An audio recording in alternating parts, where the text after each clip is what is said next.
Although his musical writings are to be found in manuscripts that weren't published and whose circulation seems to have been limited at best, Newton nonetheless seems to have had something of a reputation for musical expertise during his lifetime.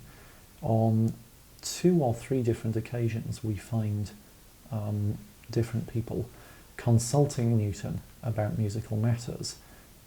We find John North, the Master of Trinity College, Cambridge, asking Newton's opinion about a musical essay written by North's brother Francis. Newton replies in a lengthy letter which goes into some detail, particularly about the physical nature of sound and the physical nature of musical sound.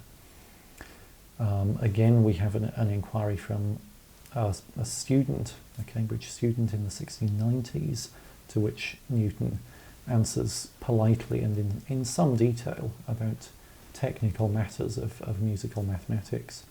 We also have what seems to be a relationship between Newton and a remarkable amateur music theorist, Thomas Salmon.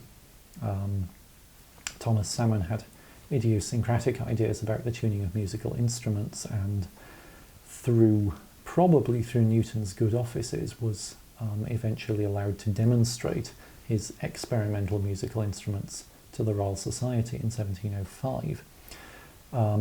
Again, the evidence is limited, but Salmon seems to have built up a relationship with Newton, to have sent Newton copies of some of his writings in the belief, the correct belief, that this would be of interest to Newton and that this would chime with Newton's interests and his expertise.